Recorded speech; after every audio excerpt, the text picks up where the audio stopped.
নমস্কার বন্ধুরা। আজ আমার গল্পের লেখক হলেন ডক্টর নিহার রঞ্জন গুপ্ত, যিনি জন্মগ্রহণ করেছিলেন 1911 সালের 6ই জুন এবং তার মহাপ্রয়াণ ঘটে 1986 সালের 20শে ফেব্রুয়ারি। তার প্রতি গভীর শ্রদ্ধা নিবেদন করে শুরু করছি আজকের গল্প উল্কা। আজ দ্বিতীয় পর্ব।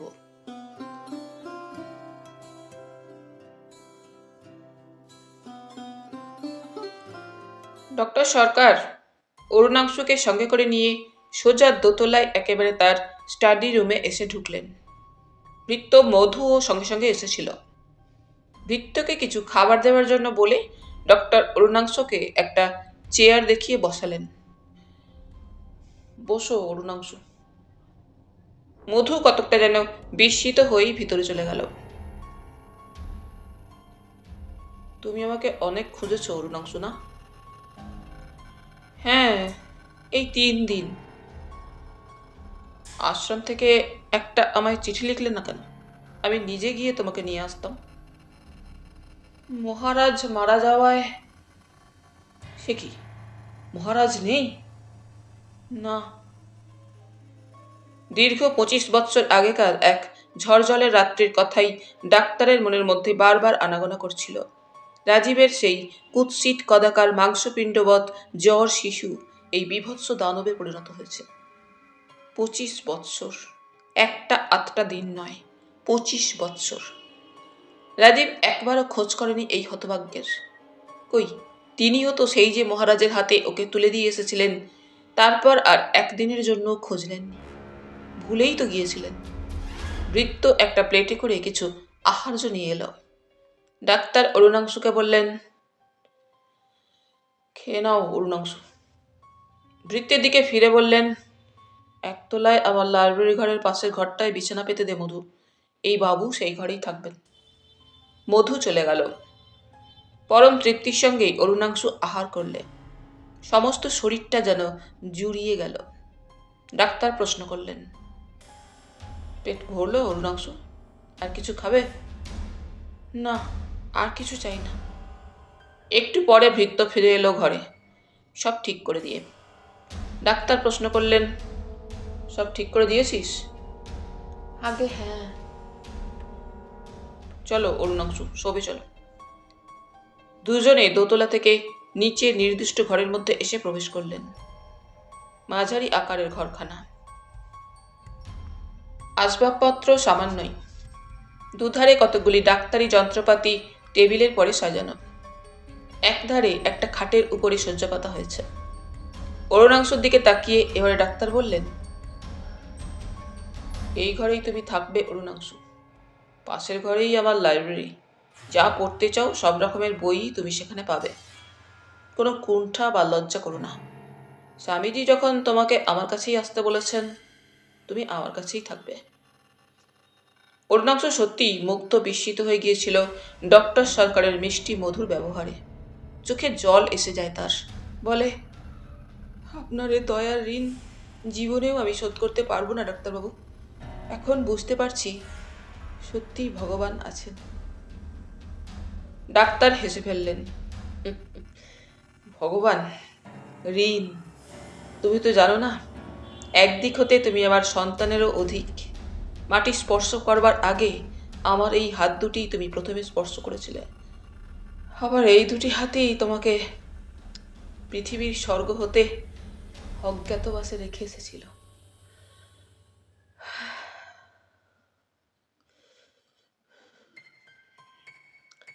একটা দীর্ঘশ্বাস রোধ করে আবার ডক্টর বললেন, যাক সে কথা, রাত অনেক হলো, তুমি পরিশ্রান্ত, এবার শুয়ে পড়ো। কাল তোমার সব কথা শুনব। ডাক্তার সরকার এরপর ঘর হতে যেমন নিষ্ক্রান্ত হতে যাবেন, সমস্ত দ্বিধা সংকোচ ত্যাগ করে অরুণাংশু ডাকল, ডাক্তারবাবু। ডাক্তার সরকার অরুণাংশুর ডাকে ফিরে দাঁড়ালেন। আমি কিছু বলবে? হ্যাঁ, মানে। অরুণাংশু ইতস্তত করতে থাকে। ঠিক করে উঠতে পারে না তার বক্তব্য কেমন করে শুরু করবে। যে কারণে তার এই আশ্রম ত্যাগ করে চলে আসা। বলো, কি বলতে চাও? লজ্জার কিছু নেই, বলো। ডাক্তার সস্নেহ কণ্ঠে বলেন অরুণাংশুর দিকে তাকিয়ে। আমতা আমতা করে অরুণাংশু শুরু করে। যে জন্য আমি স্বামীজির আশ্রম ছেড়ে শহরে এসে আপনাকে 3 দিন ধরে সর্বত্র খুঁজেছি। স্বামীজি মৃত্যুর আগে বলেছিলেন আমার মা বাবা আছেন, সমাজ আছে, আমার পরিচয়। অরুণাংশের শেষের কথায় সহসা যেন ডাক্তারের মধ্যে একটা অদ্ভুত পরিবর্তন দেখা দিল। রুক্ষ কঠোর কণ্ঠে তিনি বললেন, না। না। বিস্মিত অরুণাংশু ডাক্তারের মুখের দিকে তাকালো। না, যা শুনেছ সব মিথ্যা, মিথ্যা, মিথ্যা। মিথ্যা? হ্যাঁ, মিথ্যা। তোমার কেউ নেই, মা বাবা সমাজ কেউ নেই। Neglected and deserted. You are alone. একা। তুমি একা। বুঝেছ? তুমি একা, নাম গোত্রহীন, অজ্ঞাত। আমার মা বাবা সমাজ কেউ নেই, কিন্তু স্বামীজি, তিনি যে মৃত্যুর আগে আমাকে বলেছিলেন। অরুণাংশু থেমে যায়। ডাক্তার বললেন, 25 বছর আগে এক ঘন দুর্যোগের রাত্রে তোমার জন্ম। And just like a shooting star, ক্ষণিক আলোর দীপ্তি নিয়েই তুমি নিভে গেছ। মৃত উল্কার মতো একমুষ্টি ছাই ছাড়া আজ আর তোমার কোনো অস্তিত্বই নেই। তবে কি তবে কি সত্যি স্বামীজি যা বলেছিলেন সব মিথ্যে, সব ভুল? কেউ আমার নেই, আমি কারো নই? দৃঢ় স্বরে এবার ডাক্তার বললেন, হ্যাঁ, ভুল। রায়বাহাদুর রাজীবচন্দ্র ঘোষ তোমার পিতা হলেও তোমার জন্ম মুহূর্তেই তোমাকে অস্বীকার করেছেন। উল্কার মতোই জীবনাকাশে তুমি আজ মৃত। একটু আগে বলছিলে না তোমাদের ওই ভগবান না কি আছেন? না, তিনি আছেন বই কি। এবং তার মানে তোমার সেই বাপের প্রতি খুব সদয়। টাকা কড়ি, বাড়ি গাড়ি, জুড়ি, সোনার সংসার, তোমার একটি ভাই, একটি বোন, কিন্তু সেই সংসারে তোমার আজ স্থান কোথায়? তুমি মৃত। তুমি তো মৃত। তুমি তাদের কে? কেউ নয়, নান অফ দেম। মুহূর্তে যেন অরুণাংশু আবার ডাক্তার সরকারের শেষের কথাগুলিতে উজ্জীবিত হয়ে ওঠে, আবেগের সঙ্গে বলে ওঠে, আছেন, তাহলে সত্যিই আছেন মা বাবা, আমার একটি ভাই, একটি বোন। হ্যাঁ, আছে, আছে বই কি। আমার মা, বাবা, ভাই, বোন। আচ্ছা ডাক্তারবাবু, তারা তারা কি দেখতে খুব সুন্দর? হ্যাঁ, তার সুন্দর বই কি, বিশেষ করে লোকে যাকে সুন্দর বলে, অন্তত বাইরে থেকে তো তাই দেখা যায়। নিজেকে যেন আর রোধ করতে পারে না অরুণাংশু, অধীর ব্যাকুল কণ্ঠে আবার প্রশ্ন করে, তারা কোথায় থাকেন ডাক্তারবাবু? এই এই শহরে কি তাদের ঠিকানা? হ্যাঁ, এই শহরেই, 3-1 বালিগঞ্জ প্লেসে তারা থাকেন। আমি আমি যাব, আমি যাব ডাক্তারবাবু ওদের দেখতে। কোথায়? কোথায় যাবে তুমি? যাব তাদের দেখতে। হ্যাঁ, দেখতে আমার মাকে, আমার বাবাকে, ভাইকে, আমার বোনকে। ডাক্তার এবারে প্রবলভাবে বাধা দিয়ে বলে উঠল, না, না, না, যেও না অরুণাংশু, তারা তোমায় চায় না, তারা তোমাকে নেবে না। সবাই জানে রায়বাহাদুরের প্রথম সন্তান তুমি, মৃত, অনেক আগে, জন্ম মুহূর্তেই মৃত। তবু তবু তাদের একটিবার আমি দূর থেকে লুকিয়ে দেখে আসবো, পরিচয় দেব না। জ্ঞান হওয়া অবধি জেনেছি আমার কেউ নেই, নাম গোত্র পরিচয়হীন, অনাথ আমি, পরের দয়ায় পরের স্নেহে পালিত। কিন্তু সর্বপ্রথম যেদিন স্বামীজির কাছে শুনলাম আমার মা আছেন, বাবা আছেন, আমি অনাথ নই, তারপর হতে আমার জীবনের প্রতিটি দিন, প্রতিটি মুহূর্ত শুধু চোখের জলের ভিতর দিয়ে তাদের খুঁজে বেরিয়েছি। একটিবার, শুধু একটিবার তাদের আমি দেখতে চাই। একটি মাত্র প্রশ্ন, কেন, কেন আমার জন্ম মুহূর্তে বিসর্জন দিলে মা? একটি ফোঁটা বুকের দুধ থেকেও কেন, কেন বঞ্চিত করলে? একতাল জ্বর ও মাংসপিণ্ড, কি কি অপরাধ করেছিল? বলো, বলো, বলো।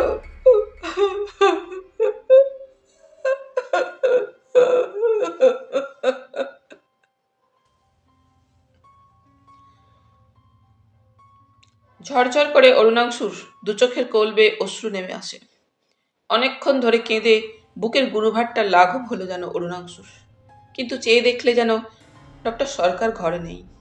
এরপর বাকি নিদ্রাহীন রাতটুকু কেবল অরুণাংশুর দোকান ভরে তীরের এক বালিগঞ্জ প্লেস নাম্বারটাই বাজতে থাকে। তার মা, তার বাপ, তার ভাই, তার বোন।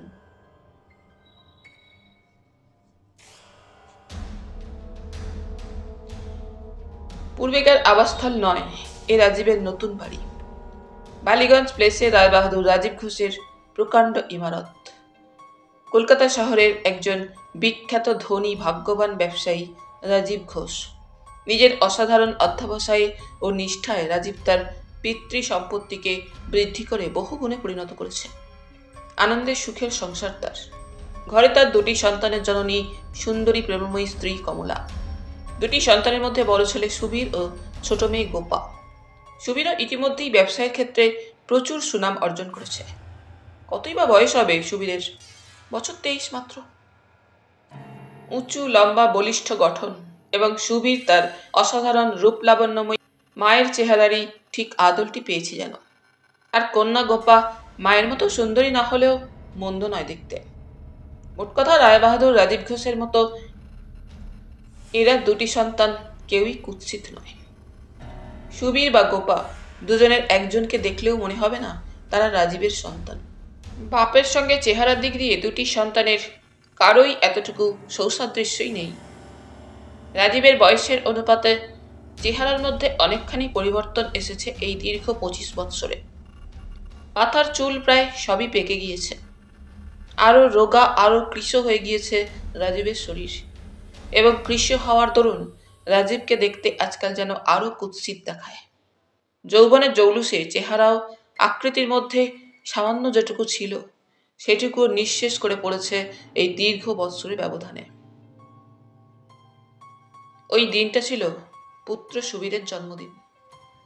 প্রতি বৎসরই পুত্র ও কন্যার জন্ম তারিখ দুটি মহা সমারোহে উৎসবের মধ্যে প্রতিপালিত হয়। এবারেও তার ত্রুটি নেই।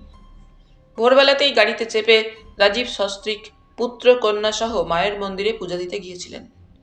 ড্রাইভার গাড়ি চালাচ্ছিল, প্রকাণ্ড প্যাকার্ড গাড়ি। গাড়ি এসে গেটের ভিতর দিয়ে ঢুকতেই দারোয়ান অযোধ্যা সিংহের চেঁচামেচি সকলের কানে প্রবেশ করে। এই, কৌন হ্যায় তুম? পোর্টিকোর ধারেই গোলমালটা। সুবীর ও রাজীব প্রথমেই গাড়ি থেকে নেমে পড়লেন। কদাকার দানব সদৃশ অত্যন্ত বীভৎস চেহারার এক ব্যক্তি সে বাড়ির মধ্যে ঢুকে পড়ে চারপাশে সন্দেহজনকভাবে উকি ঝুঁকি দিতেই দারোয়ান দেখতে পেয়ে দূর থেকে লোকটাকে তেড়ে এসেছে। আগন্তুক আর কেউ নয়, অরুণাংশু। সকাল বেলাতেই ডক্টর সরকারের ঘুম ভাঙার আগেই কাউকে কিছু না জানিয়ে নিঃশব্দে গোপনে মা বাপের খোঁজে চলে এসেছে। পরিধানে তার মলিন ধুতি ও মলিন সেই কালো গলাবন্ধ আলপাকার কোটটি। খালি পা, তার চুল রুক্ষ, মুখে খোঁচা খোঁচা দাড়ি। অযত্নে, উপিরনে, অনিদ্রায়, অনাহারে এই কয়দিনেই অরুণাংশুর চেহারা যেন আরো বিভৎস, আরো কদাকার দেখাচ্ছে। রাজীব এগিয়ে এসে অরুণাংশুকে দেখেই থমকে দাঁড়িয়ে ওর মুখের দিকে তাকিয়েছিলেন যেন পলক হারা। হঠাৎ পাশ থেকে পুত্র সুবীরের ঘৃণা মিশ্রিত কণ্ঠস্বর শোনা গেল। What a horrible ugly creature! কৌন হ্যায় ইয়ে? দারোয়ান বলে, नहीं जाने साहब किधर से आया, निकल दो अभी। কমলা ইতিমধ্যে ভিতরে চলে গিয়েছিলেন। গোপা কিন্তু কৌতূহল ভরে দাঁড়িয়ে গিয়েছিল। সালা চোট্টা হোগা সব, দারোয়ান বলে। আভি মারকে নিকাল দো কুঠি সে। সুবীর আদেশ জারি করে। কিন্তু কি জানি কেন রাজীব বাধা দেন। এই রাম সিং, মারনা নেই। এই সাই, নিকাল দো। অপলক দৃষ্টিতে তাকিয়েছিল অরুণাংশু রাজীবের মুখের দিকে। তার বাবা, ওই ছেলেটি তার ভাই, কত সুন্দর। হঠাৎ আবার সুবীরের কণ্ঠস্বরে চমকে ওঠে অরুণাংশু। দেখেছো ড্যাডি, দারোয়ান চাকর বাকরগুলো কিরকম ওয়ার্থলেস। আমরা এ সময় হঠাৎ না এসে পড়লে তো লোকটা বাড়ির মধ্যেই ঢুকে পড়েছিল আর কি। দারোয়ান তখন ধাক্কা দিতে দিতে অরুণাংশুকে বাড়ি থেকে বের করে দিচ্ছে। রাজীব পুত্রের কথার কোনো জবাব দেন না। মনে পড়ছিল লোকটার চোখ দুটোর কথা। চোখের দৃষ্টিতে নয়, যেন সর্বাঙ্গ লেহন করছিল। কেন না জানি মনটার মধ্যে রাজীবের একটা অস্বস্তি অদৃশ্য কাঁটার মতো খচখচ করতে থাকে। এদিকে তখন উপরের একটা সুসজ্জিত কক্ষে কমলা চারিদিককার বিশৃঙ্খলা দেখে অসন্তুষ্ট হয়ে আক্ষেপ করছেন। এই বাড়িতে যেটি আমি নিজে না দেখব, কিচ্ছু হওয়ার জন্য নেই। গেস্টদের লিস্টেই বা কি হলো? গোপা চিরদিনই ভারী চঞ্চল এবং মা বাপের ও ভাইয়ের একটু বেশি আদুরে।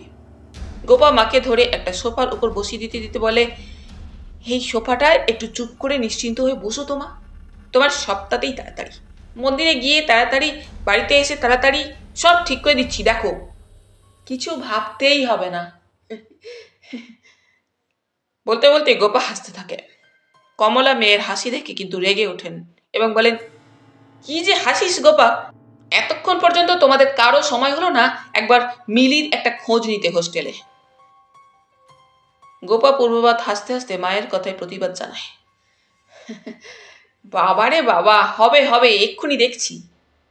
কমলা বলে ওঠেন, হ্যাঁ হবে তো, সবই। সুবীরের ঘরটা পর্যন্ত এখনো ঠিক করে গুছিয়ে রাখা হলো না। প্রেজেন্টেশনগুলো ঘরময় ছড়ানো, কখন যে কী সব হবে। এদিকে সময়ও আর নেই। বলো কোনটা আগে করব, মিলিকে টেলিফোন না দাদার ঘরটা গুছানো? এমন সময় সুবীর এসে কক্ষ মধ্যে প্রবেশ করল এবং সুবীরকে দেখেই গোপা ভাইয়ের মুখের দিকে তাকিয়ে বলে ওঠে, এই যে দাদা ভাই, it is your duty not mine. মা বলছিলেন মিলি বৌদিকে এক্ষুনি একটা ফোন করে। সুবীর বোনকে খিচিয়ে ওঠে, থাম মুখপুরি, তোকে ফোপর দালালি করতে হবে না। মিলিকে মা আমি রিং করেছিলাম, সে বললে এক্সামিনের চাপ, এ সময় নাকি ডক্টর সরকারও তাকে কোথাও বের হতে নিষেধ করেছেন। গোপা নিম্ন কণ্ঠে পাশ থেকে অন্যের জনান্তিকে প্রত্যুত্তর দেয়, তাহলে তো নিশ্চয়ই সে কোনো মারফত বার্থডে অভিনন্দনটা দাদাকে দিয়েছে না দাদা? চাপা হাসিতে গোপার মুখখানা উচ্ছ্বসিত হয়ে ওঠে। সুবীরও ভেঙচি কেটে ওঠে বোনকে, না দাদা।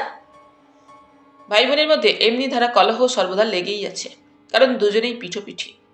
কমলা বাধা দেন, ওই দেখো দুজনে আবার ঝগড়া শুরু করে। ঝগড়াই করবি না যা বললাম সেটা করবি? বাবারে বাবা, যাচ্ছি গো যাচ্ছি। বলতে বলতে গোপা ঘর ছেড়ে যেতে যেতে ভাইকে ডাকে, এসো না দাদা ভাই, লক্ষ্মীটি।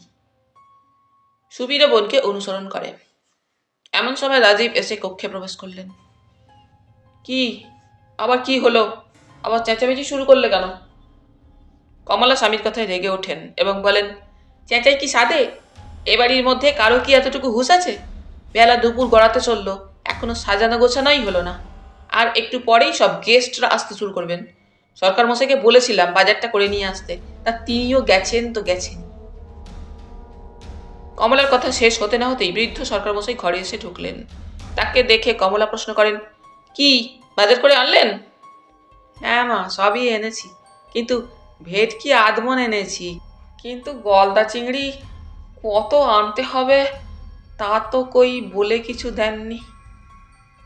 সরকার মশাইয়ের কথায় সত্যি এবার বিরক্তি মিশ্রিত কণ্ঠে বলে, প্রত্যেকটি ব্যাপারেই যদি আমাদেরকে বলে দিতে হয়, একটাও যদি আপনারা বুদ্ধি কাটিয়ে না করতে পারেন সরকার মশাই, আমি একা কয়দিক সামলাই বলুন তো?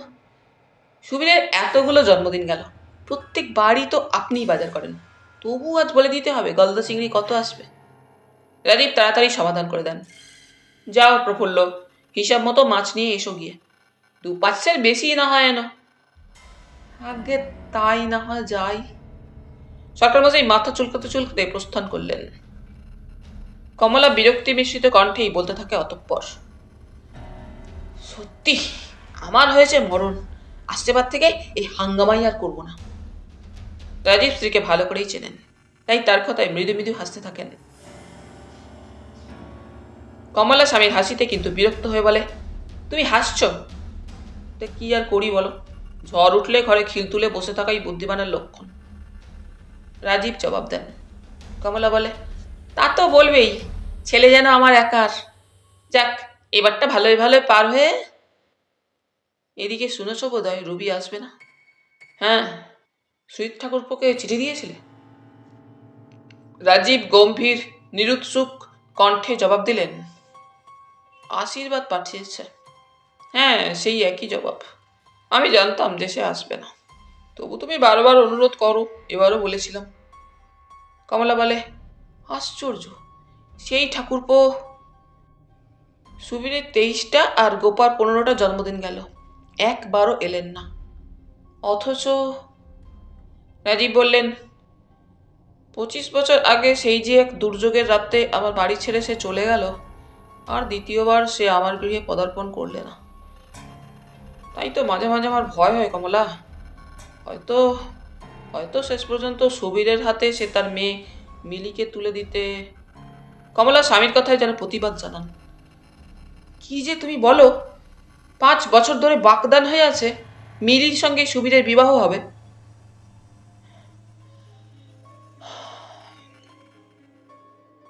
একটা দীর্ঘশ্বাস রাজীবের বুকখানা কাঁপিয়ে বের হয়ে এলো। বললেন, বাগদান? তুমি তাকে চেনো না কমলা, আমার বাল্যবন্ধু সে, আমি তাকে চিনি। অন্যায়কে জীবনে সে কোনোদিনও ক্ষমা করেনি। একদিকে তার সত্য, অন্যদিকে তার জীবনের সবকিছু। কমলা প্রশ্ন করেন, হ্যাঁ গো, কি এমন অন্যায় হয়েছিল যার জন্য ঠাকুরপো এমনি করে আমাদের বর্জন করলেন? 25 বছর ধরে তার জের চলবে? রাজীব বললেন, শুধু 25 বছরই নয় কমলা, হয়তো যতদিন বেঁচে থাকবো ততদিন এর জের চলবে। কমলা বলে, কিন্তু বলবো বলবো সবাইকেই একদিন বলতে হবে। অতীতে এক দুর্যোগের রাতে জীবনের যে পাতাটা ঝড়ের মুখে উড়ে গেছে, আবার আবার হয়তো একদিন তাকে খুঁজে বের করতে হবে। 25 বছর ধরে একটা বিভীষিকার মতো, একটা দুঃস্বপ্নের মতো আজও সেই স্মৃতি আমায় তাড়া করে ফিরছে। সুহিত এক মুহূর্তের জন্য আমায় ভুলতে দেয়নি। শেষের দিকে রাজীবের কথাগুলো যেন একটা বুক ভাঙা খেদোক্তির মতোই শোনায়।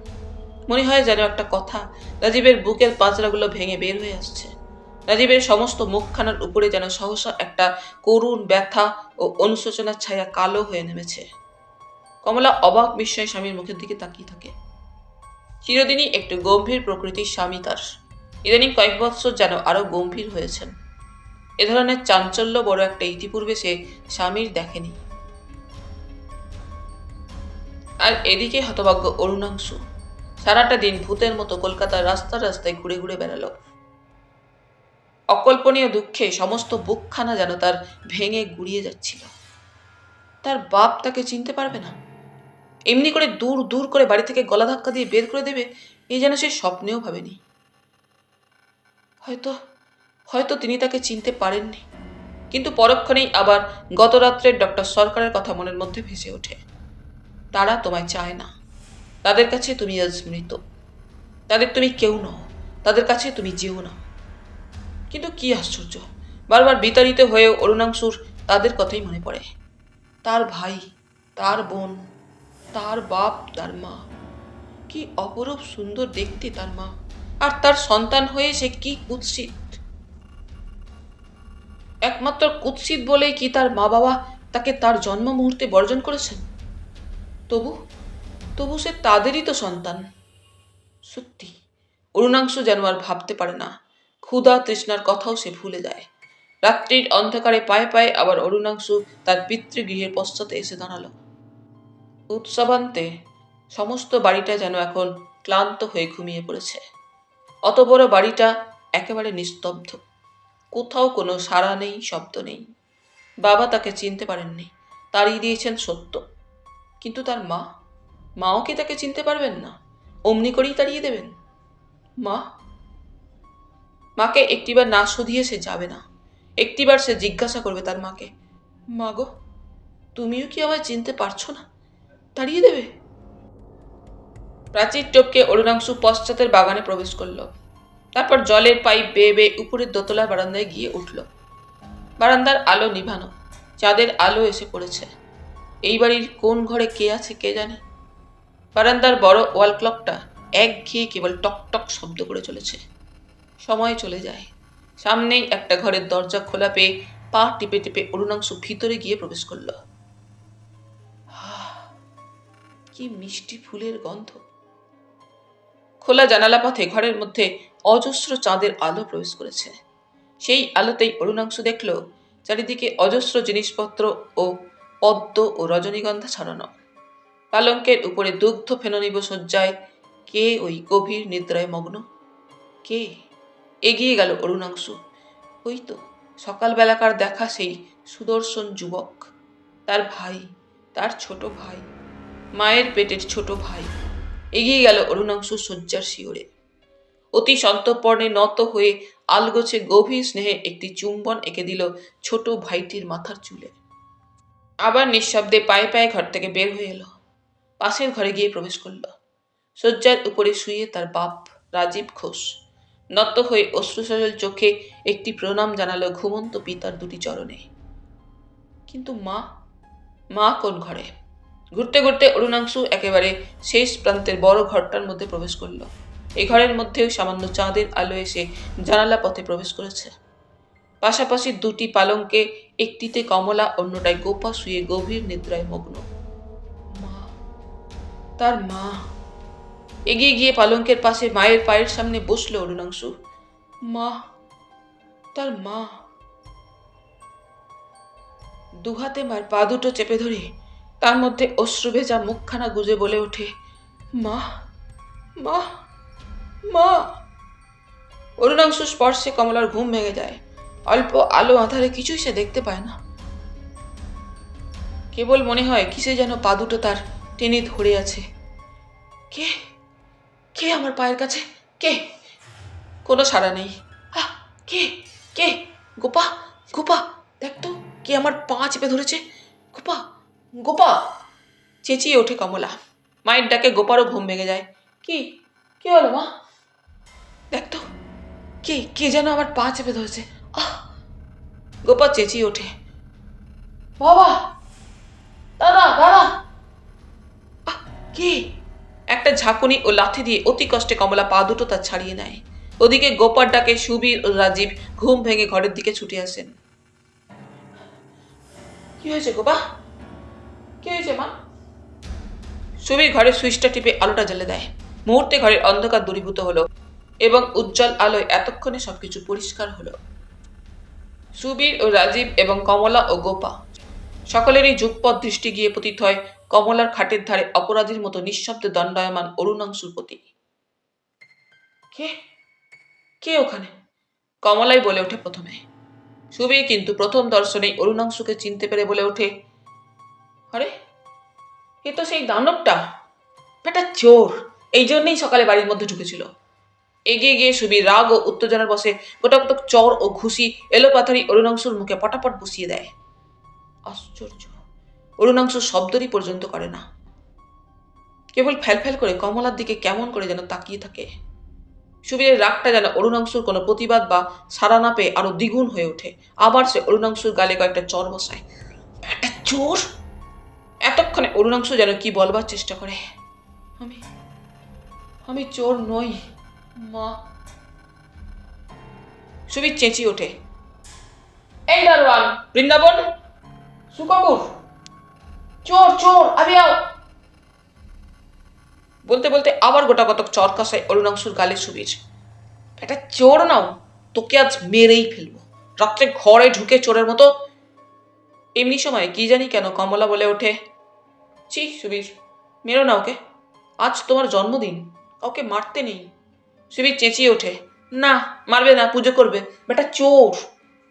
এবারে রাজীব বাধা দিলেন, না সুবীর থাক, আর মারধর করো না, বরং পুলিশে হ্যান্ডওভার করে দাও। ইতিমধ্যে চেঁচামেচিতে দারোয়ান চাকর সব ঘরে এসে হাজির। সকলে মিলে আবার মারতে মারতে অরুণাংশুকে নিচে নিয়ে গেল। সঙ্গে সঙ্গে সুবীরও গেল থানায় ফোন করতে। ডক্টর সুহিত সরকার তার লাইব্রেরি ঘরে অস্থিরভাবে পাইচারি করছেন। আশ্চর্য, সকাল থেকেই অরুণাংশুর কোনো খোঁজ নেই। গেল কোথায় ছেলেটা? এই শহরের রাস্তাঘাটও তো তার চেনা নেই, কাউকে এখানে চেনেও না। হঠাৎ একটা কথা মনে পড়ে, রাজীবের ওখানেই শেষ পর্যন্ত যায়নি তো? ঢং করে রাত্রি 12টা ঘোষণা করলো লাইব্রেরি ঘড়িতে। এত রাত হলো, এখনো ফিরল না। ভৃত্য এসে ঘরে প্রবেশ করলো। বাবু, কে মধু? যা, আজ আর খাবো না। পাশের ঘরে সেই বাবুর খাবারটা ঢাকা দিয়ে রেখে তুই শোকে যা। মধু চলে গেল। রাজীবকে একটা ফোন করলে হতো না? হ্যাঁ ঠিক, রাজীবকে একটা ফোন করেই দেখা যাক। এগিয়ে গিয়ে সুজিত ডাক্তার ফোনের যন্ত্রটা তুলে নিলেন। Hello, put me to P K 2222 please. লোকটাকে পুলিশের হাতে তুলে দেওয়া হয়েছে। সকলেই আবার যে যার শয্যায় গিয়ে শুয়েছে, কিন্তু রাজীব আর শয়নকক্ষে যাননি। বাইরের বারান্দায় নিঃশব্দে একাকী পায়চারি করে ফিরছেন। মনের মধ্যে আবার সেই সকালের অস্বস্তিটা অদৃশ্য কাঁটার মতো খচখচ করছে। একটা অদৃশ্য বেদনায় যেন রক্তক্ষরণ করছে। অতীতের কোনো ভুলে যাওয়া স্মৃতি কি এই মুহূর্তে রাজীবের মনের মধ্যে এসে তাকে উতলা করে তুলছে? ক্রিং ক্রিং করে ফোনটা বেজে উঠল। এত রাত্রে কে আবার ফোন করে? বিরক্ত হয়ে রাজীব ঘরের মধ্যে গিয়ে ফোনটা তুলে নিলেন। হ্যালো, হ্যাঁ, ঘোষ স্পিকিং। কে? ওপাশ হতে তারের বুক বেয়ে বহুকালের পরিচিত একটি কণ্ঠস্বর ভেসে এলো। আমি সুহিত। কে? সুহিত, তুমি? হ্যাঁ আমি। আশ্চর্য! সত্যিই রাজীব আশ্চর্য হয়ে গিয়েছে। একটা দুটো দিন, মাস বা বৎসর নয়, দীর্ঘ 25 বৎসর পরে। আত্মগত ভাবেই বোধহয় বিস্মিত রাজীবের কণ্ঠ হতে বের হয়, সত্যি সুহিত তুমি? 25 বছর পরে? আশ্চর্য, হঠাৎ এতদিন পরে? হ্যাঁ, ওপাশতে তার জবাব এলো ভেসে। আশ্চর্যই বটে। মনে পড়ছে কি ঠিক 25 বছর পরে, এবং রাত্রি ঠিক 12টায়। আবার এমনি করে 25 বছর বাদে নিজে থেকে যেচে যে তোমাকে ডাকতে হবে ভাবিনি। আশ্চর্যই শুধু নয়, বিচিত্রও বটে। সত্যিই রাজবীর যেন কেমন বিহ্বল হয়ে পড়েছেন, কোনো জবাব দেন না বন্ধুর কথার। আবার প্রশ্ন ভেসে এলো, কিন্তু যে জন্য তোমাকে বিরক্ত করতে হলো, অরুণাংশু কোথায়? অরুণাংশু? অরুণাংশুকে? স্খলিত সন্দিগ্ধ কণ্ঠে প্রশ্ন করেন রাজীব। ডক্টর সুহিদের কণ্ঠস্বর আবার শোনা গেল, অস্পষ্ট বা হেঁয়ালি কিছুই নয়, অত্যন্ত স্পষ্ট। নিশ্চয়ই ভুলে যাওনি 25 বছর আগে তোমার জীবনের আকাশ থেকে যে মৃত নক্ষত্র খসে পড়েছিল। ডক্টর সুহিদের কথায় সহসা রাজীবের বুকের মধ্যে যেন একটা প্রচণ্ড বৈদ্যুতিক তরঙ্গাঘাতে তোলপাড় করে ওঠে। মুহূর্তে মনে পড়ে যায় একখানা বিভৎস কুৎসিত মুখ, মনে পড়ে যায় দানব সদৃশ একটি চেহারা, দানবের দুচক্ষের সেই মিনতি, ভাষাহীন বোবা সেই ব্যর্থ কাকুতি। বিস্মিত স্খলিত কণ্ঠ হতে কয়েকটা ভাঙা ভাঙা অসংলগ্ন কথা রাজীবের বের হয়ে এলো যেন প্রত্যুত্তরে। ডাক্তার, ডাক্তার, কি বলছো তুমি? তবে কি একটু আগে যে সেই... অবিচলিত কঠোর কণ্ঠে ডক্টর সুহিত বলে ওঠেন, হ্যাঁ হ্যাঁ সেই সেই। হ্যাঁ হ্যাঁ। একটা আর্ত করুণ চিৎকার রাজীবের কণ্ঠ হতে নির্গত হয়। ডাক্তার তখনও বলে চলেছে, সেই অভিশপ্ত পরিত্যক্ত প্রথম সন্তান তোমার, অরুণাংশু। রাজীবের পায়ের নিচে সমস্ত মাটি যেন সরে যাচ্ছে। 25 বছরের অতীত স্মৃতির অন্ধকারকে ভেদ করে আজ আবার তাহলে সে উঠে এসেছে, কিন্তু কোথায় সে? ডাক্তারের কণ্ঠস্বর আবার শোনা গেল, আজও কি তাকে তুমি তাড়িয়ে দিয়েছ রাজীব? রাজীব বলে ওঠে পাগলের মতোই যেন, তাড়িয়ে দিয়েছে? না না, কোথায় কোথায় সে? কোথায় সে? কোথায় সে সেই কথাটা জানবার জন্যই তো এত রাত্রে তোমাকে ফোনে ডাকতে হলো। কোথায় সে? সে তো তোমার ওখানে গিয়েছিল। রাজীব বলে, আমার এখানেই এসেছিল? তবে তবে কি সেই আজ রাত্রে কমলার পা জড়িয়ে ধরে? বুঝতে পারিনি, আমি বুঝতে পারিনি। ডক্টর সুহিত আকুল কণ্ঠে আবার প্রশ্ন করেন, বলো বলো রাজীব, চুপ করে আছো কেন? সে কোথায়? ফর হেভেন্স সেক বলো, বলো সে কোথায়? উফ, এ আমি কি করেছি, কি করেছি? সুহিত, সুহিত, তাকে একটু আগে আমি থানায় থানায় পাঠিয়ে দিয়েছ। চমৎকার, চমৎকার রাজীব, সত্যিই তুমি অপূর্ব। জগতে কৃতিত্বের একটা ইতিহাস রচনা করলে বটে। ব্যঙ্গ মিশ্রিত কণ্ঠে ডক্টর সরকার বলে ওঠেন। ঠন করে একটা শব্দ শোনা গেল। একটা দীর্ঘশ্বাস বুকখানা কাঁপিয়ে বের হয়ে যায় রাজীবের।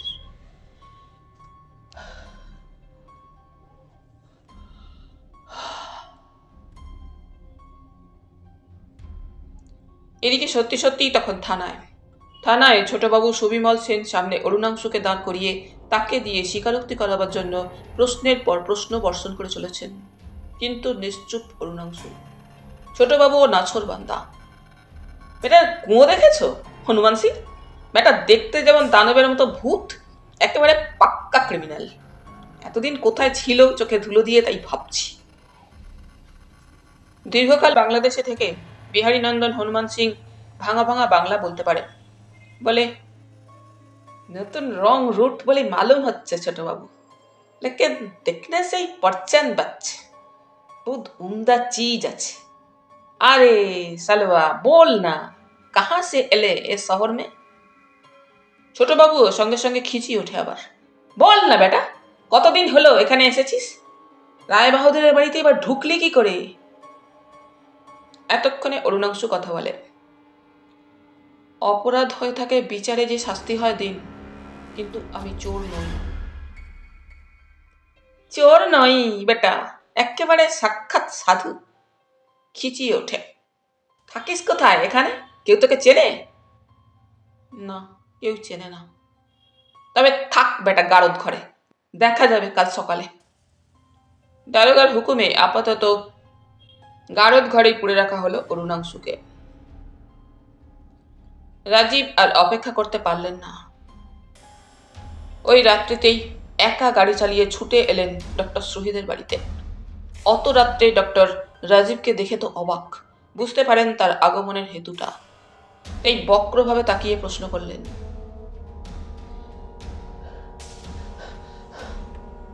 Yes Rai Bahadur, what next?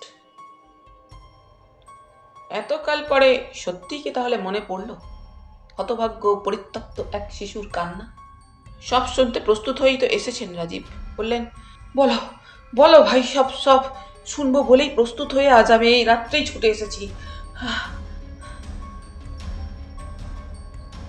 অপূর্ব নাটক, অভাবনীয়, অচিন্তনীয়।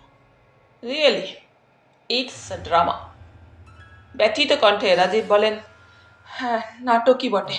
25 বছর ধরে দিন রাত্রে পলে পলে এই বুকের মধ্যে লেখা হয়েছে রক্তের লাল অক্ষরে।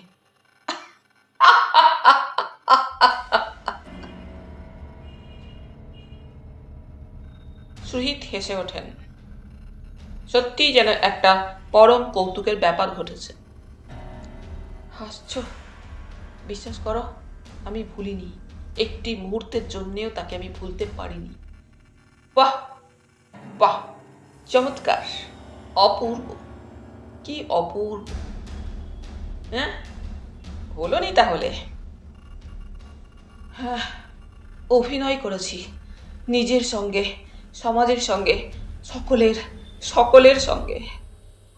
অনুশোচনায় ব্যথায় রাজীবের কণ্ঠস্বরটা যেন বুঝে এলো। সুহিত বললেন, ভয় নেই, ভয় নেই বন্ধু, অভিনয় আর না করলেও চলবে। সে জেল থেকে ফিরে আর যেখানেই যাক, অন্তত তোমার কাছে ফিরে যাবে না। তোমার সুখের সংসারে সে বিষের হাওয়া ছড়াবে না। নিশ্চিন্ত হয়েই তুমি ফিরে যেতে পারো। ফিরে যাব? হ্যাঁ, ফিরেই তো যেতে হবে আমায়। নিজের হাতে যে তুষানল আমি জ্বেলেছি, বাকি জীবন ধরে তা আমাকেই জ্বালিয়ে রাখতে হবে বই কি। জানি জানি, নিয়তি, এই আমার নিয়তি। বলতে বলতে হঠাৎ থেমে গিয়ে একটু ইতস্তত করে রাজীব বন্ধুর মুখের দিকে তাকিয়ে বললেন, যাবার আগে একটা অনুরোধ। অনুরোধ? বিস্মিত ডাক্তার বন্ধুর মুখের দিকে তাকালো। রাজীব বললেন, হ্যাঁ, অনুরোধ। একদিন যে বাল্য বন্ধুকে তুমি জীবনের চাইতেও ভালোবাসতে, তার তারই শেষ অনুরোধ। বলো, বলো ভাই, রাখবে? আগ্রহে রাজীব উঠে গিয়ে ডাক্তারের একটি হাত নিজের দুটি হাত দিয়ে চেপে ধরলেন। সুহিত বন্ধুর মুখের দিকে তাকিয়ে বললে, বলো। মৃদু কণ্ঠে রাজীব বললেন, সত্যি আমি কাওয়ার্ড। সত্যকে স্বীকার করবার মতো সাহস সত্যি আমার নেই। কিন্তু তার সকল দায়িত্ব আমারই। দায়িত্ব? তোমার আবার দায়িত্বটা কোথায় হে? হ্যাঁ, তা অবশ্য বলতে পারো। যা হোক। বলতে বলতে একটা 50,000 টাকার চেক বের করে ডাক্তারের দিকে এগিয়ে দিতে দিতে বললেন, এই টাকাটা তাকে। টাকা দিয়ে সেই ঋণ শোধ করতে চাও? বাপ হয়ে তুমিই যদি দিতে পারো, আর সে যদি সন্তান হয়ে অ্যাকসেপ্ট করে, ওয়েল, আমার এতে আপত্তি কি থাকতে পারে? দাও। নিত্যন্ত অনিচ্ছার সঙ্গেই যেন হাত বাড়িয়ে রাজীবের হাত থেকে চেকটা নিলেন ডাক্তার। বেয়ারার চেক, অরুণাংশুর নামে, 50,000 টাকার। না না, তা বলো না। হয়তো হয়তো তাহলে সে নেবে না। যে অপরাধী আমি, এই বিনিময়ে তার কাছে কতটুকু? আমার সমস্ত সম্পত্তি দিয়েও যে অপরাধের কলঙ্ক হতে আমার মুক্তি নেই। তবে তাকে কি বলবো? এই টাকা তার বাপ দেয়নি তো তবে কে দিয়েছে? না না, বলো না তার বাপ নেই, সে মৃত। বলো তার কোনো হিতাকাঙ্ক্ষী। আর যাই বলো, বলো না কেবল এ টাকা তাকে আমি দিয়েছি। দুহাতে রাজীব মুখ ঢাকলেন। ডক্টর সুহিত সরকারের চেষ্টায় এবং অর্থ ব্যয়ে তার এক উকিল বন্ধুর সাহায্যে অরুণাংশু পুলিশের হাত থেকে মুক্তি পেল। দূর থেকে কাঠগড়ায় দণ্ডায়মান অবস্থায় অরুণাংশু ডক্টর সরকারকে দেখেছিল, কিন্তু সেদিকেও তার নজর ছিল না, কারণ ও শুনছিল ও দেখছিল আদালতে তাকে দেখে তার বিকৃত বিভৎস চেহারার প্রতি কত প্রকারের মন্তব্য। এতগুলো লোকের সামনে দাঁড়িয়ে সে যেন আরো কঠোরভাবেই উপলব্ধি করতে পারে কি বিসদৃশ চেহারা তার। লজ্জায় তার নিজেরই যেন মাটির সঙ্গে মিশিয়ে যেতে ইচ্ছা করছিল। মুক্তি পেয়ে আদালত থেকে বের হয়ে আসতেই ডক্টর সরকার তার সামনে এসে দাঁড়ালেন। পশ্চাতে তখনও কৌতূহলী জনতা অরুণাংশুকে অনুসরণ করেছে। সস্নেহে ডক্টর এসে অরুণাংশুর একখানা হাত ধরলেন। এসো অরুণাংশু। অরুণাংশু যেন কেমন হয়ে গিয়েছে। বোবা দৃষ্টিতে ডাক্তারের দিকে তাকিয়ে বললে, কোথায়? কেন, আমার বাড়িতে। অনুসরণকারীদের কৌতূহলী দৃষ্টির হাত থেকে পালাতে পারলে যেন অরুণাংশু বেঁচে যায়। বললে, চলুন। দুজনে এসে ডাক্তারের গাড়িতে উঠে বসলেন। ড্রাইভার গাড়ি ছেড়ে দিল। ঠিক ওই সময় অপরাহ্নের দিকে রায়বাহাদুর রাজীব ঘোষের প্রাইভেট চেম্বারে বসে রায়বাহাদুর ও তার বিখ্যাত এক ব্যবসায়ী বন্ধু আগরওয়ালার মধ্যে রায়বাহাদুর পুত্র সুবীর সম্পর্কে দুজনের কথাবার্তা চলছিল। আগরওয়ালা বলে, ও তো ঠিক বাত আছে, लेकिन भी आपका लड़का राय बहादुर बहुत तेज আছে। যেন সহসা চমকে ওঠেন, বলেন, লেরকা? কোন লেরকা? আগরওয়ালা বলে, আরে লেরকা आपको एक ही আছে রায় বাহাদুর। আমি বলতেছে सुबीर बाबू। उम्र भी 20-22 साल का जास्ती नहीं, लेकिन कारोबार कैसा चलिए। हम बोले कि बाप का बेटा कुछ नहीं, थोड़ा थोड़ा। আগরওয়ালা বলতে বলতে হেসে ওঠে। রাজীব কিন্তু বলেন, থোড়া থোড়া নয় আগরওয়ালা, রাদার টু ফাস্ট। এত দৌড়ে এগোচ্ছে তাইতেই আমার ভয় হয়। আগরওয়ালা বলে, ভয় ডর? আপ কে कहते हैं রায় বাহাদুর? আপনি এত বড় বাহাদুর আছেন, आपका लड़का होके বাহাদুরি नहीं দেখানে সে। রাজীব বলেন, বাহাদুরি জীবনে আমরাও কম করিনি আগরওয়ালা, কিন্তু সবকিছুরই একটা সীমা আছে, আর এরা ছুটছে যেন একটা হাউইয়ের মতো। আগরওয়ালা বলে ওঠে, না না, আপনি কি বলছেন? ও তো হিম্মতের কথা আছে। হিম্মতই বটে, বুকখানা কাঁপিয়ে রাজীবের একটা বড় রকমের দীর্ঘশ্বাস বের হয়ে আসে। ডক্টর সরকারের বাড়ির মধ্যে এসে গাড়ি প্রবেশ করল। এসো, নামো অরুণাংশু। নিঃশব্দে ডাক্তারের পিছু পিছু অরুণাংশু নেমে তার একান্ত অনিচ্ছাতেই যেন ডাক্তারকে অনুসরণ করল। নির্দিষ্ট ঘরের মধ্যে এসে ডক্টর মধুকে সর্বাগ্রে কিছু আহার্য নিয়ে আসতে বলে অরুণাংশুর দিকে তাকালেন। অরুণাংশু একটা চেয়ারের উপরে নিঝুম ভাবে বসেছিল। তার মুখের দিকে তাকিয়ে সস্নেহে ডাক্তার বললেন, দুদিন তুমি নিশ্চয়ই কিছু খাওনি। আগে তুমি কিছু খেয়ে নাও, তারপর বিশ্রাম করো। একটু থেমে আবার ডাক্তার বললেন, নিশ্চিন্তেই এ ঘরে থাকতে পারো অরুণাংশু, কোনো চিন্তা নেই তোমার। সকলকেই তোমার কথা বলতে নিষেধ করে দেওয়া হয়েছে। একমাত্র মধু ছাড়া আর কেউ এ ঘরে আসবে না। মধুই তোমার খাবার দিয়ে যাবে, কেউ জানবে না। আর ওই দেখো, তুমি বীণা বাজাতে ভালোবাসো, তোমার জন্য একটি বীণও এনে রেখেছি। এতক্ষণে অরুণাংশু কথা বলে, কিন্তু এতেই বা লাভ কি ডাক্তারবাবু? চোরের মতো আত্মগোপন করে অন্ধকারে মানুষের সমাজ থেকে দূরে এমনি করে কি বা হবে আমার আর বেঁচে থেকে? মানুষ হয়েও মানুষ নই আমি। আমি কারো নই, কেউ আমার নয়। না না ডাক্তারবাবু, তার চাইতে আমায় যেতে দিন। বিস্মিতভাবে তাকালেন ডাক্তার অরুণাংশুর মুখের দিকে। বললেন, যেতে দেব? কোথায় যাবে? কোথায় যাব? ঘরে নয়, মানুষের সমাজে নয়, অরণ্যে জঙ্গলে, যেখানে মানুষ মানুষকে ঘৃণা করবার সুযোগ পায় না। হিংস্র পশু তারা হত্যা করে, কিন্তু মানুষের মতো এমনি করে হয়তো পরস্পর পরস্পরকে ঘৃণা করে না। ডাক্তার সস্নেহে বললেন, ডোন্ট বি ডিসহার্টেন্ড মাই বয়। কেউ বলতে পারে না কার শক্তি কতটুকু। তোমার মধ্যেই যে একটা বিরাট শক্তি লুকিয়ে নেই, কে বলতে পারে? বড় দুঃখেই অরুণাংশুর ওষ্ঠপ্রান্তে এক টুকরো হাসি জেগে ওঠে। বিষণ্ণ করুণ কণ্ঠে বলে, এই কয়দিনেই সে স্বপ্ন আমার ভেঙে গেছে ডাক্তারবাবু। সব আশা, সব আকাঙ্ক্ষা। হঠাৎ যেন ডাক্তারের একটা কথা মনে পড়ে গিয়েছে। এমনি ভাব দেখিয়ে বললেন, আরে ওই দেখো, কথায় কথায় আসল কথাটাই বলতে তোমায় ভুলে গিয়েছি। ওই যে কি বলে তোমাদের ভগবান না কি আছেন, তিনি যে ইতিমধ্যে তোমাকে একটা মস্ত সুযোগ জুটিয়ে দিয়েছেন।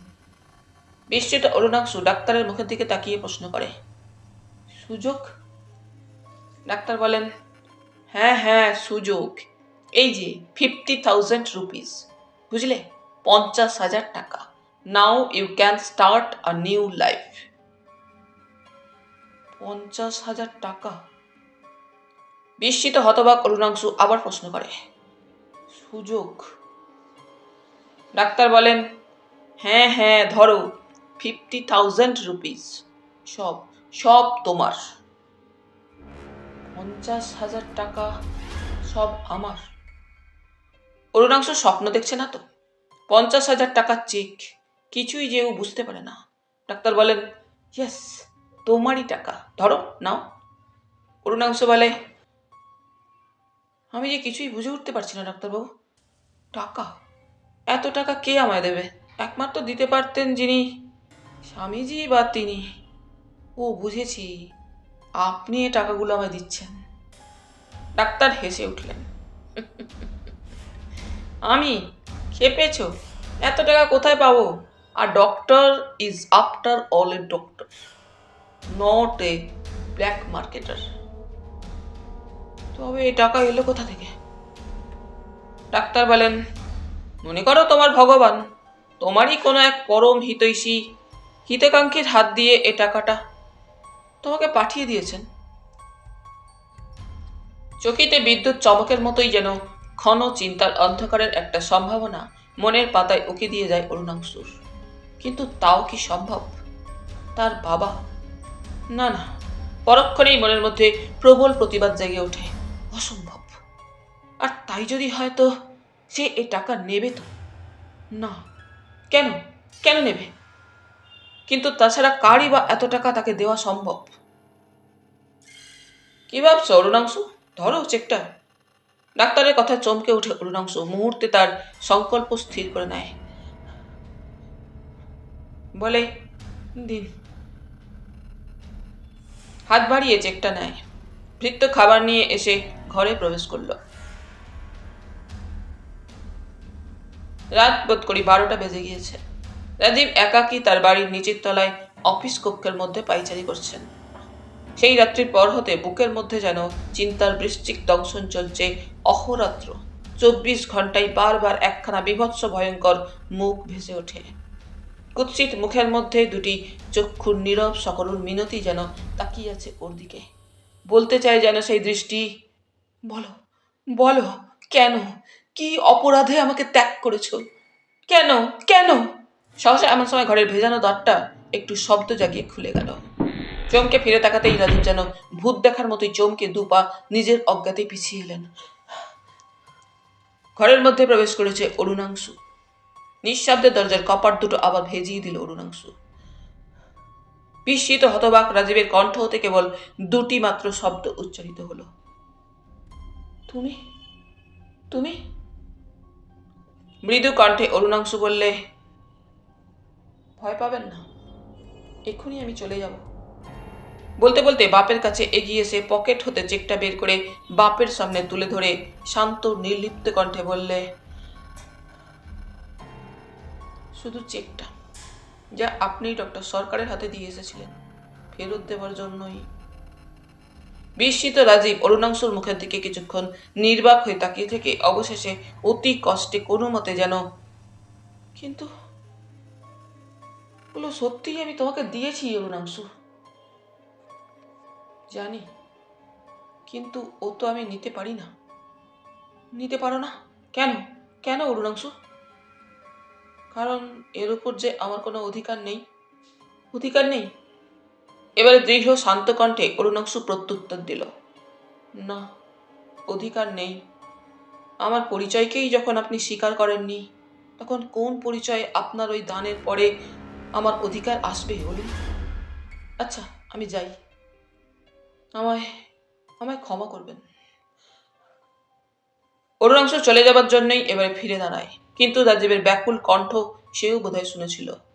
যেও না, দাঁড়াও, বিশ্বাস করো, তোমার এই টাকার পরে সম্পূর্ণ অধিকার আছে। না না, এভাবে তোমায় আর আমি চলে যেতে দিতে পারি না। 25 বছর ধরে যে ভুল, যে অন্যায়কে আমি চোরের মতো লুকিয়ে নিয়ে বেরিয়েছি এই বুকের মধ্যে, তা থেকে আমাকে মুক্তি দাও, আমাকে মুক্তি দিয়ে যাও।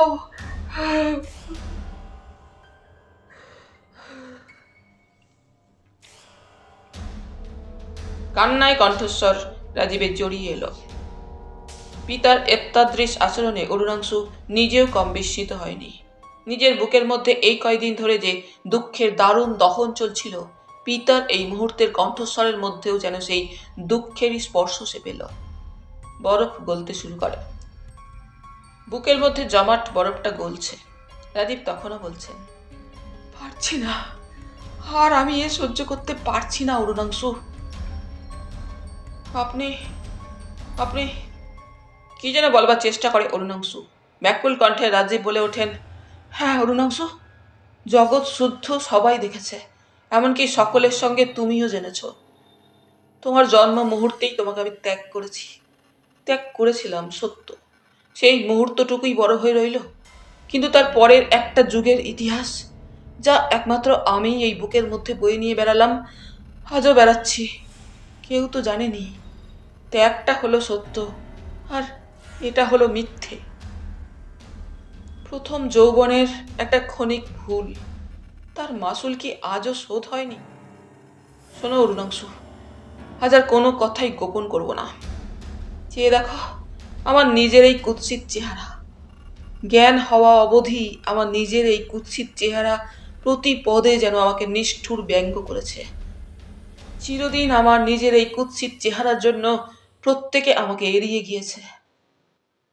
অরুণাংশ বোধহয় বুঝতে পারে, বাধা দেয় পিতাকে, থাক, আর বলবেন না। না না, আমাকে বলতে দাও।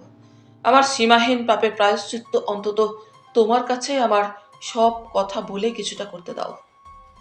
রাজীব আবার বলতে লাগলেন, সে লজ্জা, সে ব্যথা প্রতি পদে আমাকে ক্ষতবিক্ষত করেছে। তাই অসামান্য রূপবতী দেখে তোমার মাকে বিবাহ করা সত্ত্বেও তোমার জন্মের পর শ্রুতিকাগারে তোমার কুৎসিত রূপ যে মুহূর্তে দেখলাম, কি যে আমার হলো, চমকে উঠলাম আমি। হত্যা, হ্যাঁ হ্যাঁ, তোমাকে আমি হত্যা করতেই হয়তো চেয়েছিলাম, কিন্তু সুহিত আমায় বাঁচালে সে মহাপাপ হতে। সকলকে বললাম আমার প্রথম সন্তান মৃত, এবং সকলে জানলেও তাই যে প্রথম সন্তান আমার মৃতই জন্মেছিল। ভেবেছিলাম সকলকেই বুঝি ঠকালাম, কিন্তু কেউ ঠকেনি অরুণাংশু, কেউ ঠকেনি, ঠকলাম আমি। অরুণাংশু আবার বাধা দিয়ে বলে, থাক ওসব কথা। রাজীব বললেন, না, যাবার আগে শুনে যাও, ঠকলাম আমি।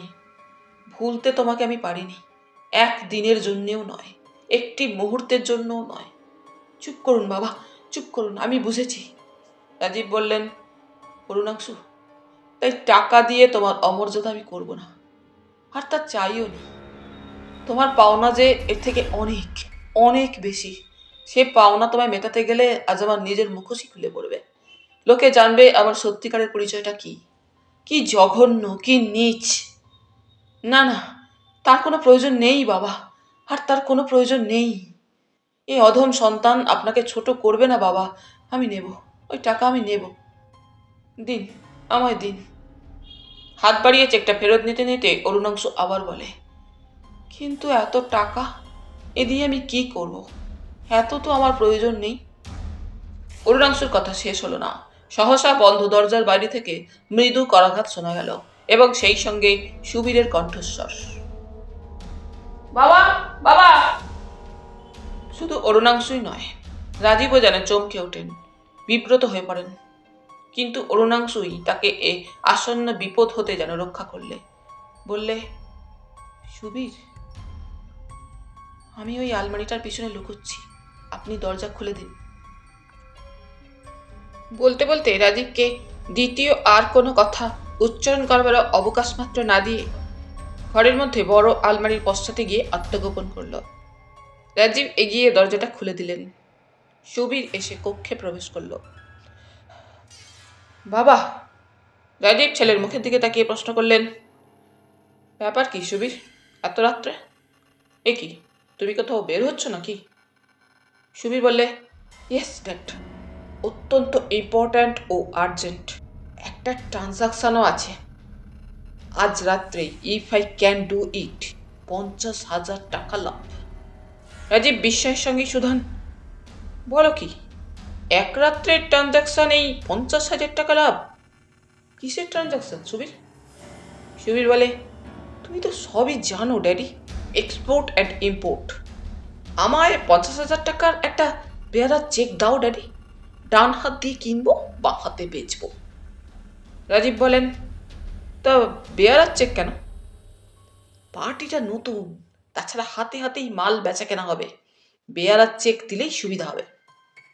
রাজীব আর কোনরূপ বাক্য ব্যয় না করে ড্রয়ার খুলে চেক বইটা বের করে 50,000 টাকার একটা চেক লিখে প্রশ্ন করেন, কার নামে দেব? সুবীর বলে, সেলফি করে দাও ড্যাডি, সেলফ। রাজীব পুত্রের নির্দেশ মতো একটা সেলফ চেকে লিখে দিয়ে বললেন, সুবীর, এক্সপোর্ট ইম্পোর্টের বিজনেস আমিও করেছি দীর্ঘদিন। স্যাকি ট্রানজাকশনও আমার যে কিছু ছিল না তা নয়, but my dear boy, you seem to be moving a big faster. Subir সগর্বে জবাব দেয়, I don't exactly follow you daddy. কি তুমি ঠিক বলতে চাও? রাজীব বলেন, বলতে আমি এইটুকুই চাই, যে রেস কোর্সের ঘোড়াটা বেশি জোরে দৌড়ায়, তাড়াতাড়ি পড়ে যাওয়ার ভয় তারই বেশি থাকে। সুবীর জবাব দেয়, আই সি, কিন্তু ড্যাডি, তোর কথাটা যেমন সত্যি, এও তেমন সত্য যে জকি তেমনি হলে ঘোড়াও অত সহজে বোল্ট করে না। রাজীব বলেন, I wish you luck my son. Subir বলে, চল আইউ, good night daddy, good night.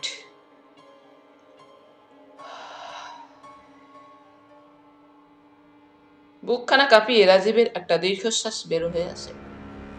পুত্র সুবীর সম্পর্কে ইদানিং অনেক কথাই তার কানে আসছে। সুবীর যে আজকাল ঠিক সোজা পথে চলে না, সন্দেহজনক তার গতিবিধি, এমন কথাও যে তিনি শোনেননি তা নয়। মধ্যে মধ্যে সে সম্পর্কে পুত্রকে বলেছিল, কিন্তু এমনি জবাবই সে দিয়েছে বরাবর।